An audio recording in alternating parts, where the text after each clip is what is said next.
নমস্কার। আশা করি আপনারা ভালো আছেন, সুস্থ আছেন। আপনারা সর্বদাই ভালো থাকবেন, সুস্থ থাকবেন। তো আজকে আপনাদের মাঝে যে বশীকরণ মন্ত্র দেব, ছেলে-মেয়েকে বাধ্য করতে পারবেন এই মন্ত্রর দ্বারাই। আপনার মেয়ে হলে মেয়েকেও করতে পারবেন, ছেলে হলে ছেলেকেও করতে পারবেন এই মন্ত্রর দ্বারাই খুব সহজ পদ্ধতিতে এবং মন্ত্র ছোট। আপনাদের করতে হবে যে মন্ত্র দেব, এই মন্ত্রটি স্ক্রিনে আমি দিয়ে দিচ্ছি প্রথমে। আপনারা স্ক্রিনে দেখে নিন, তারপরে আমি নিয়মবিধি বলে দিচ্ছি। স্ক্রিনে আপনারা যে মন্ত্রটি দেখলেন, এই ছোট্ট মন্ত্রটি খুবই কার্যকারী, খুবই পাওয়ার। যদি আপনি আপনার প্রেমিকাকে আপনার বাধ্যগত করতে চান বা বশে নিতে চান, আবার সম্পর্ক যদি তাকে জোড়াতে চান, তাহলে আপনাদের করতে হবে এই ভোজ পাতার উপরে আপনাদের করতে হবে এই যে মন্ত্রটি দেখলেন, আপনাদের ভোজ পাতার দোকান থেকে শনিবার মঙ্গলবার দিন কিনে নিয়ে আপনারা করবী গাছের, যে করবী গাছের সাদা ফুল হয় শ্বেত করবী, ওই শ্বেত করবী গাছের ডাল দিয়ে আপনারা কলম তৈয়ার করবেন। কলম তৈয়ার করে আপনাদের করতে হবে কালো ধুতরা।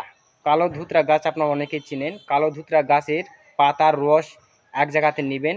নেওয়ার পরে ওই রসের সাথে আপনারা গুঁড়োচনা মিশিয়ে নেবেন। পরিমাপ মতন গুঁড়োচনা মিশিয়ে নিয়ে একটা কালি তৈয়ার করবেন।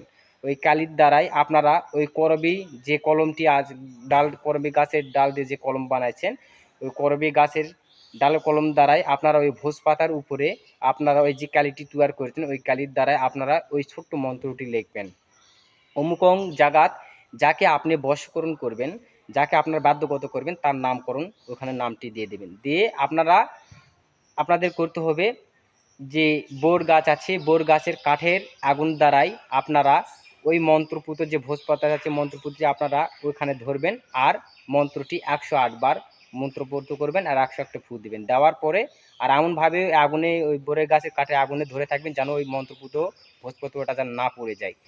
এই 108 বার মন্ত্রপুত করার পরে আপনাদের করতে হবে কোনো একটা অন্ধকার ঘর, যে ঘরে বেশি যাওয়া আসা হয় না, সে ঘরের আপনারা কোনো একটা গোপন জায়গায় আপনার ওখানে ইটা দিয়ে হোক বা পাথর চাপা দিয়ে হোক ওইটার দুমড়ে ভালোভাবে রেখে দিবেন।